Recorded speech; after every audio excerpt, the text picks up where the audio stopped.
சாப்பிட்டே முடிச்சிட்டேன். என்ன பண்ணுறா இவ? சைரா என்னதான் பண்ணுறாளோ? எவ்வளோ நேரம் ஆச்சு? சைரா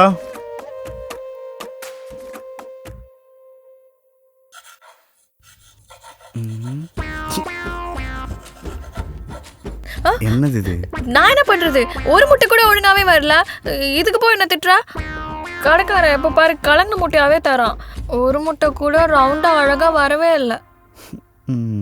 அடிய அழகு செல்லமே, ஆஃப் பாயில் போட நான் உனக்கு சொல்லித்தரேன். இப்படி வா. ஆஃப் பாயில் போடுவது ஒரு கலை. ஃபஸ்ட்டு முட்டை எடுத்துக்கணும். இதில் உடைக்கூடாது, இதில் உடைக்கணும். ஃபர்ஸ்ட் இப்படி வச்சுக்கணும், நடுவில் 2 தட்டு தட்டணும். அப்புறம் இதை மெதுவாக போட்டால் ஆஃப் பாயில் ரெடி. இப்போ எப்படி வந்துச்சு? இப்போ ரவுண்டா இருக்கு. கற்றுக்கிட்டியா? இந்தா கலங்காமல் எடுத்துட்டு வா. சரி.